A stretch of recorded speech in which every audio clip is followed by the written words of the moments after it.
Aleluya, dele un aplauso al Señor.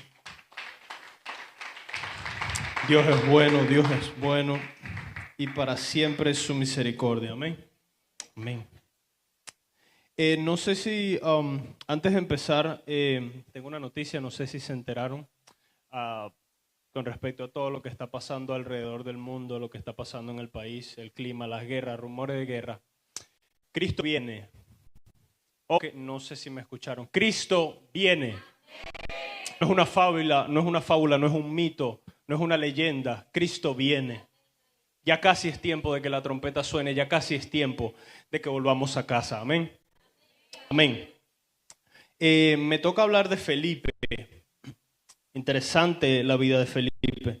Para todos lo que la han leído, Felipe fue llamado para servir, fue llamado a servir. Primero fue llamado a seguir a Jesús. Luego su segundo llamado fue a servir. Y ese llamado lo preparó para su ministerio. Ese segundo llamado fue el proceso cual Dios lo formó para utilizarlo luego en su ministerio. Para los que no saben, hay 5 ministerios: maestro, pastor, evangelista, apóstol, profeta. Cada uno de ellos es un llamado al servicio. No es un llamado a las luces, no es un llamado a las multitudes, es un llamado al servicio. Cada uno de ellos, su trabajo es sacrificarse para el bien de otros. Cada uno de ellos, su trabajo es sacrificarse para el bien de otros. El pastor se sacrifica para que las ovejas estén bien. El pastor se sacrifica para que las ovejas coman bien. El evangelista se sacrifica para llevar la palabra. Su trabajo es expandir el evangelio. El evangelio son buenas nuevas. Un evangelista es únicamente alguien que reparte buenas nuevas. En otras palabras, es un cartero del cielo. Simple y sencillo. Un profeta es alguien que vive con los pies en la tierra y el oído pegado al cielo. Simple y sencillo. Vive con su espíritu sensible a la voz de Dios para repetir en la tierra lo que se está diciendo en el trono de la gracia.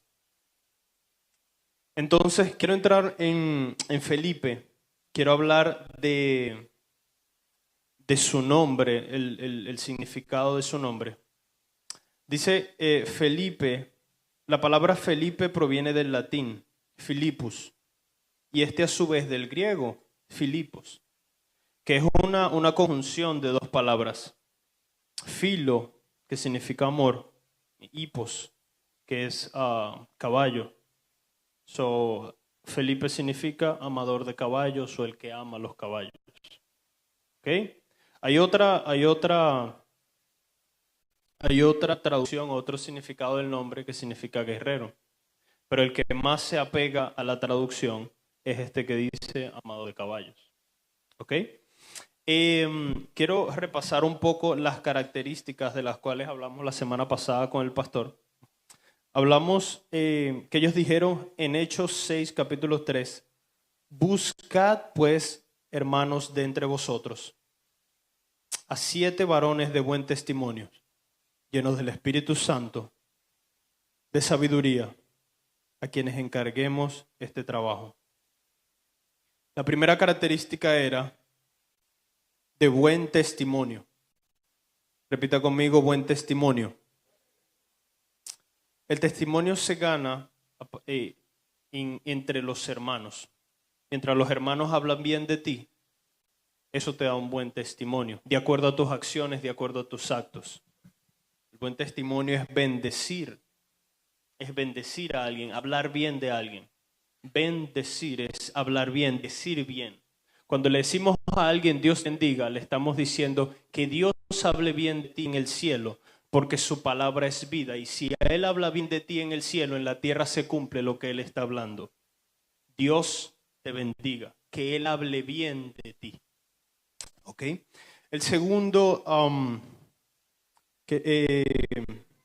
dijimos que era lleno del Espíritu Santo. Tengo algunas citas bíblicas, no las busques, solo anótelas. Si no, ahí está el video, lo puedes repasar. Segunda de Timoteo 1:7. Porque no nos ha dado Dios espíritu de cobardía, sino de poder, de amor, de dominio propio. Pablo le escribe a Timoteo y le explica: el espíritu el cual el Señor compartió con nosotros no fue un espíritu de miedo, no fue un espíritu de temor, fue un espíritu de poder, de amor y de dominio propio. Cuando hablamos de poder, volvemos al libro de Hechos, volvemos al Hechos, vamos a Hechos 1, verso 8. Dice la palabra: pero recibiréis poder cuando haya venido sobre vosotros el Espíritu Santo. ¿Pero para qué es ese poder? Jesús sigue hablando. Y me seréis testigos en Jerusalén, en toda Judea, en Samaria y hasta lo último de la tierra. Entonces, el poder el cual recibiríamos no era poder para hacer nuestro nombre más grande, no era poder para manifestarlo simplemente así. El poder el cual recibiríamos era para ser testigos del Dios Todopoderoso, el cual ve dentro de nosotros. Es poder para testificar lo que Él ha hecho en nuestra vida. Es poder para decirle al drogadicto: yo también pasé por ahí. Es poder para que no me dé miedo decirle al que está adicto al licor, decirle: yo también estuve ahí y Dios me salvó. Ese poder para testificar y decir: Él lo hizo conmigo, Él lo puede hacer contigo también. En eso se basa el poder.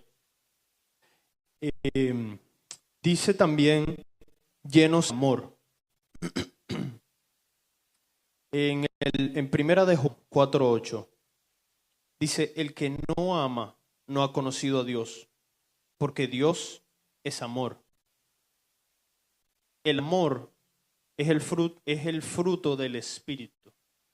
Si alguien profesa que está lleno del Espíritu, pero en él no hay amor, las cosas como que no cuadran, como que no es consecuente sus hechos con sus palabras. Porque dice que el amor, el que no ama no ha conocido, el que no ama no ha visto de frente al Todopoderoso, el que no ama todavía no ha conocido al Cristo que murió por él. Porque el sacrificio de Cristo es simplemente la explicación de amor más grande que se ha hecho hasta el sol de hoy en la tierra. Entonces, si no hay amor, no hay llenura del Espíritu Santo. Si no hay amor, no hemos conocido a Dios. Si no hay amor, no tenemos la llenura que decimos que tenemos. Y dice también que el Espíritu nos da dominio propio. El que no puede controlarse a sí mismo, mucho menos puede controlar a un pueblo. El que no puede controlarse a sí mismo, no puede controlar sus deseos, no puede controlar su concupiscencia, no puede tener dominio sobre sí mismo, mucho menos tendrá dominio del poder el cual se le ha otorgado. No puede ser testigo, no puede ser un testimonio viable, porque si no hay dominio propio en ti, tus deseos te guían. Nuestros deseos siguen hablando por nosotros. Nuestras acciones estarían divorciadas de lo que profesamos. Si yo no tengo dominio propio y yo digo que Cristo cambia, pero si yo sigo haciendo lo mismo y sigo estando atado a los mismos deseos, a las mismas pasiones, el sacrificio de Cristo, el Espíritu Santo no ha hecho el trabajo todavía en mí y le estoy haciendo a Él mentiroso. Porque ¿cómo puedo decir que Cristo cambia? ¿Cómo puedo decir que Cristo liberta si yo sigo estando atado a las mismas cosas a las cuales estaba atado? Si yo sigo sucumbiendo a los mismos deseos a los cuales sucumbía antes de tenerlo a Él. Entonces, por eso, la llenura del Espíritu Santo trae dominio propio. La segunda característica habla de sabiduría. El libro de Proverbios, escrito por, según la Biblia, el hombre más sabio sobre la tierra, habla mucho sobre la sabiduría. Y en el primer capítulo, verso 7, primer capítulo de Proverbios, verso 7, dice lo siguiente: el principio de la sabiduría es el temor de Jehová. Los insensatos desprecian la sabiduría y la enseñanza. Por consecuencia, Felipe era un hombre temeroso de Dios. Era un hombre lleno de sabiduría, por lo cual era un hombre temeroso de Dios. Cuando hablamos del temor de Dios, el temor de Dios produce muchas cosas en nosotros. El temor de Dios nos bendice. El temor de Dios coloca límites en nuestro comportamiento que no nos permiten pasar, que no nos permiten cruzar del otro lado, porque sabemos al Dios que le servimos. No estamos hablando de un temor de miedo, estamos hablando de un temor de respeto. No es lo mismo temor de Dios que temor a Dios. No es lo mismo tener respeto hacia la persona del Espíritu Santo que temer de miedo, que tenerle miedo a la persona del Espíritu Santo. ¿Estamos claros hasta aquí? Amén. Perfecto. Ok, entonces el temor de Dios, dice la Biblia, que enumera otros personajes, los cuales eran temerosos de Dios, eran temerosas de Dios. Y por lo tanto, su familia fue prosperada. Dile al que está a tu lado, el temor de Dios atrae la prosperidad. Más duro, que se escuche como que usted está creyendo lo que está diciendo. El temor de Dios es igual a prosperidad. Dice el libro de Éxodo, capítulo 1, verso 21, hablando de las parteras. De las parteras, cuando el faraón mandó a matar a los hijos de Israel, a los que nacieran varones. Usted conoce la historia. El pueblo de Israel se va multiplicando. El faraón dijo, este pueblo, si llega a crecer más de lo que ha crecido, se va a unir con nuestros enemigos y nos va a destruir. Entonces se llenó su corazón de miedo y su plan fue el siguiente: voy a matar a todos los hijos varones. Le voy a decir a las parteras, le voy a dar una orden de que todo el que nazca varón debe morir. Las hembras pueden vivir. Todo el que nazca varón del pueblo de Israel debe morir. Pero dice la Biblia acerca de las parteras: y por haber las parteras temido a Dios, Él prosperó a sus familias. Por las parteras haber cuidado de la vida de esos bebés, de los hijos de Dios, del pueblo de Israel, Dios prosperó a su familia. Y vemos que esto es verdad, no solamente en la vida de las parteras, pero también en la vida de Felipe. Como hablamos anteriormente, el temor de Dios prospera nuestra casa. Dice en el libro de Hechos, hablando de Felipe nuevamente, capítulo 21, verso 9.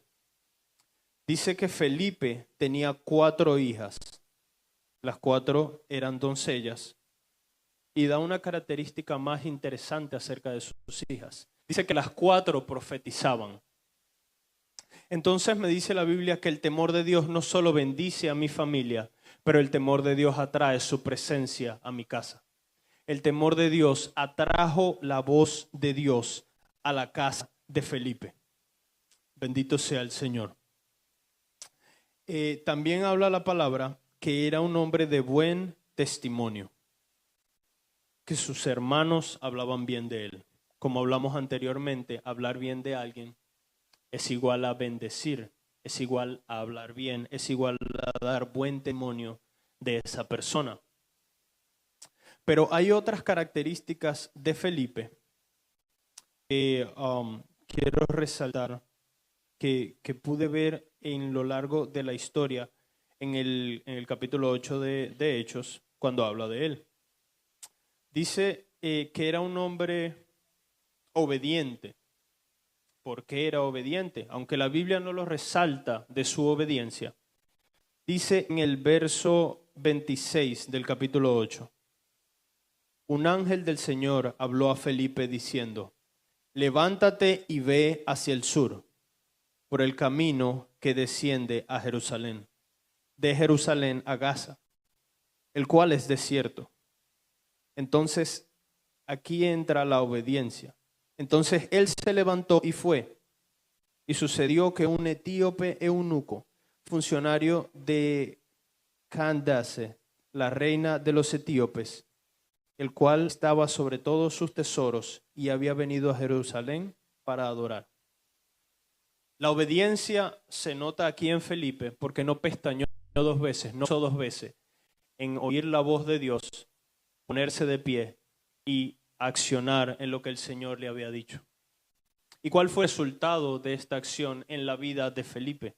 O no solo en la vida de Felipe, sino en la vida del tesorero del reino etíope. Resultó en que el tesorero del reino de Etiopía se convirtió al evangelio. El tesorero del reino de Etiopía se convirtió a Jesucristo. Dice la palabra que él estaba leyendo el rollo en el libro de Isaías y no entendía lo que leía. En ese momento Felipe se acerca a él y le empieza a predicar el evangelio. Le empieza a hablar de Jesucristo. Empieza a dar testimonio del Cristo que él conoce, que es verdadero, que tiene poder. En ese momento el eunuco dijo, quiero a ese Jesús. Si ese Jesús es verdad, yo quiero de ese Jesús. Quiero tener esa comunión que tú dices que yo puedo tener. Yo quiero ser partícipe de ese sacrificio del cual tú dices que yo quiero participar. Y esto es lo que ocurre cuando predicamos a Jesús. La gente necesita del Todopoderoso. La gente necesita a Jesús, tal como cada uno de nosotros lo necesitó en su momento, tal como cada uno de nosotros lo necesita actualmente, tal como cada uno de nosotros disfrutó su presencia hace unos minutos. Hay gente allá que aún sigue siendo atada, hay gente allá afuera que el enemigo sigue jugando a la pelota con ellos y nosotros podemos ser ese mensaje, ser ese evangelista, ser ese llevador de buenas noticias para las vidas que necesitan a Jesús. Aleluya. Dice que Felipe también, otra característica de él, era que era un hombre hospitalario. Dice en el libro de Hechos, capítulo 21, hablando de un viaje de Pablo hacia Jerusalén. Dice, al otro día saliendo Pablo y los que con él estábamos, fuimos a Cesarea y entrando en casa de Felipe, el evangelista, que era uno de los 7, posamos con él. Entonces aquí vemos que este Felipe no era solo un servidor, este Felipe no era solo un misionero, este Felipe no era solo un embajador del evangelio, este Felipe también era un hombre hospitalario. Esa es una característica muy importante de Felipe. ¿Por qué? Porque al Pablo al que él hospedó unos años antes fue el terrorista que lo sacó de Jerusalén. Unos años antes, al mismo Pablo que mató a Esteban, ese mismo Pablo, años después, Felipe lo está hospedando en su casa. Eso también nos habla del perdón. Nos habla de que es un hombre con un corazón que perdona. Nos habla de que es un hombre amoroso nuevamente. Si nosotros no perdonamos, ¿cómo podemos acercarnos al Padre y pedir perdón? Cuando los discípulos le preguntan a Jesús y le dicen, enséñanos a orar, Él le dice, háganlo de esta manera. Empieza la oración, Padre nuestro que estás en el cielo. Llega un punto que dice, Señor, perdónanos nuestras ofensas, pero perdónanos en la misma manera como nosotros perdonamos a los que nos ofenden. Entonces, si yo no perdono, ¿con qué cara me acerco yo al trono de la gracia a pedir perdón? Si yo no perdono, ¿con qué cara me presento yo ante el Todopoderoso a pedir perdón? Si no hay perdón en mí, no hay posibilidad de que yo pueda recibir perdón. Porque el Dios que me perdona es el mismo Dios que es justicia, que es igualdad. Entonces, si Él me pide a mí que perdone, es para Él ejercitar en mí el mismo perdón. El principio de la siembra y la cosecha está tan vivo hoy como estuvo hace 2000 años o millones de años atrás. Lo que el hombre siembra, eso cosechará. Si el hombre siembra perdón, puede cosechar perdón. Si el hombre siembra amargura, va a cosechar amargura. Si el hombre siembra dolor, va a cosechar dolor. Lo que el hombre siembra, eso cosechará. Aleluya. Pero la característica más importante de Felipe, la que llamó mi atención más que todas las anteriores, era que Felipe tenía un solo mensaje. Felipe no era un predicador muy profundo. Felipe no era un predicador que predicaba en arameo, en latín, en asirio antiguo, en babilónico. Era un predicador que hablaba en el lenguaje claro, raspado y entendible, que su mensaje era Jesucristo y su mensaje era el Evangelio, su mensaje eran las buenas noticias. Hay muchos predicadores que han pasado a lo largo de los años y los que más han resaltado, los que más han alcanzado, los que más lejos han llegado, son los predicadores que tienen claro que el mensaje es Jesucristo. Ninguno de nosotros va a llegar a ningún lado si no entendemos que el centro de todo lo que hacemos es Jesucristo. Toda la gloria le pertenece a Él. Él es la perfección. En Él somos, en Él existimos, en Él estamos.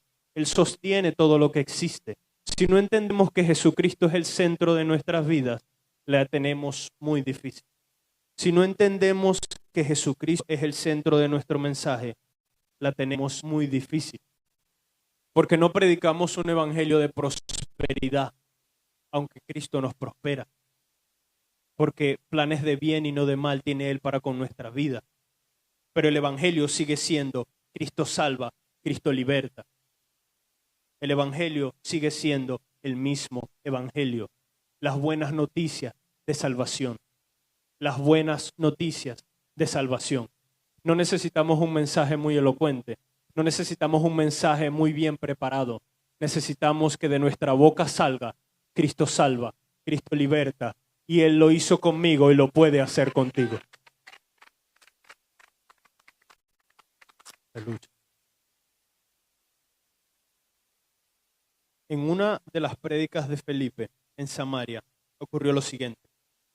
Libro de Hechos, capítulo número 8, verso 9. Pero había un hombre llamado Simón, que antes ejercía la magia en aquella ciudad, y había engañado a la gente de Samaria, haciéndose pasar por algún grande. A este oían atentamente todos, desde el más pequeño hasta el más grande, diciendo, este es el gran poder de Dios. Y le estaban atentos, porque con sus artes mágicas les había engañado mucho tiempo. Pero cuando creyeron a Felipe, que anunciaba el evangelio del reino de Dios y el nombre de Jesucristo, se bautizaron hombres y mujeres. Cuando creyeron a Felipe, que predicaba el evangelio del reino de Dios, el mismo mensaje que Jesucristo predicó una y otra vez. El reino de Dios es como. El reino de Dios es como un hombre que salió a sembrar. El reino de Dios es como un hombre que tenía 2 hijos. El reino de Dios es como el reino de Dios y su justicia. Si lo buscamos primeramente, todas las demás cosas serán añadidas. Sabemos que Él ganó nuestra sanidad. Sabemos que Él ganó nuestra libertad en la cruz del Calvario. Pero hasta el sol de hoy seguimos predicando a Jesucristo. Todas las demás cosas vendrán por añadidura. Nos hemos enfocado en las añadiduras y se nos ha olvidado el plato fuerte. El plato fuerte sigue siendo el Dios que se hizo carne y murió en la cruz del Calvario por cada uno de nosotros. En otro momento, Felipe predicó lo siguiente. Entonces Felipe abrió su boca y comenzando desde Escritura, le anunció el evangelio de Jesús. Nuevamente habla de la prédica de Felipe al eunuco. Este verso está en Hechos, capítulo 8, verso 35. El libro de Hechos narra que Felipe predicó 3 veces. Narra de la prédica de Felipe 3 veces. Y este libro está escrito por Lucas. Es la segunda carta que Lucas le manda a su hermano Teófilo. Lucas narrando todo lo que ocurrió luego de la resurrección de Jesús, lo que hicieron los apóstoles. Y Teófilo, desde la última carta, estaba comiéndose hasta las uñas de los pies, esperando a ver cómo seguía esta historia. Lucas empieza a narrarle, le cuenta del bautismo en el Espíritu Santo y empieza a narrar todo lo que empezó a hacer cada uno de ellos. Empezó a contarle de lo bueno y de lo malo. El libro de Hechos es la base de la iglesia, de nuestra iglesia, de la fe en la que tenemos. El libro de Hechos, como dije hace unos días atrás, es el Génesis. En el libro de Hechos entendemos que necesitamos la llenura del Espíritu Santo para ser funcionales.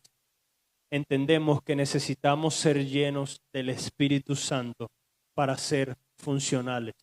Necesitamos entender este principio, que es un principio que vale oro. El Espíritu Santo no es negociable. La llenura del Espíritu Santo no es algo que se les da a uno y a otros no. No es algo que es para algunos pocos y para otros no. No es para la élite de la iglesia. No es para los pastores, obispos y avispas. La llenura del Espíritu Santo es para cada uno de nosotros. Es para todo el que lo desee. La llenura del Espíritu Santo no es negociable. Quiero cerrar con una porción del libro de Mateo. El libro de Mateo, capítulo 25, desde el verso 31. Habla del juicio de las naciones. Cuando el Hijo del Hombre venga en su gloria y todos los santos ángeles con él, entonces se sentará en su trono de gloria y serán reunidos delante de él todas las naciones y apartará los unos de los otros, como aparta el pastor las ovejas de los cabritos, y pondrá las ovejas a su derecha y los cabritos a su izquierda.